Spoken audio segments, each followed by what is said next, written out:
லைக்குக்கு ஆசைப்பட்டு லைவ் ஸ்ட்ரீமிங்கில் அளவுக்கு அதிகமாக உணவை சாப்பிட்ட யூடியூபர் வயிறு சிதைந்து லைவில் உயிரிழந்த சம்பவம் அதிர்ச்சியை ஏற்படுத்தியுள்ளது. இது குறித்து விரிவாக பார்க்கலாம் இந்த தொகுப்பில். சமூக வலைதளத்திற்கே தங்கள் வாழ்வை அர்ப்பணிக்க தயாராக உள்ள பலர் லைக்குகள் பெறவும் குறுகிய காலத்தில் பிரபலமடையவும் எதை வேண்டுமானாலும் செய்ய தயாராகி விடுகின்றனர். அதற்காக சேலஞ்ச் என்ற பெயரில் ஆபத்துகளை தானாய் தேடி சென்று குதிக்கின்றனர்.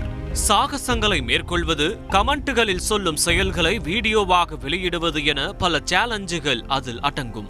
அதிலும் உணவை பிரதானமாக வைத்து செய்யப்படும் சேலஞ்சை மேற்கொள்ள ஆர்வமாயிருக்கும் ஃபுட்டீஸ் பலரும் இப்போது முக்பங் என்ற சேலஞ்சை வெறிக்கொண்டு செய்து வருகின்றனர். அதாவது கேமரா முன் வகை வகையான உணவுகளை படையலிட்டு அதனை ஒரே ஆளாக அமர்ந்து ருசிப்பதை வீடியோவாக வெளியிடுவதுதான் இந்த முக்பங் சேலஞ்ச். இந்த சேலஞ்ச் வீடியோக்கள் உலகளவில் படு ஃபேமஸ்.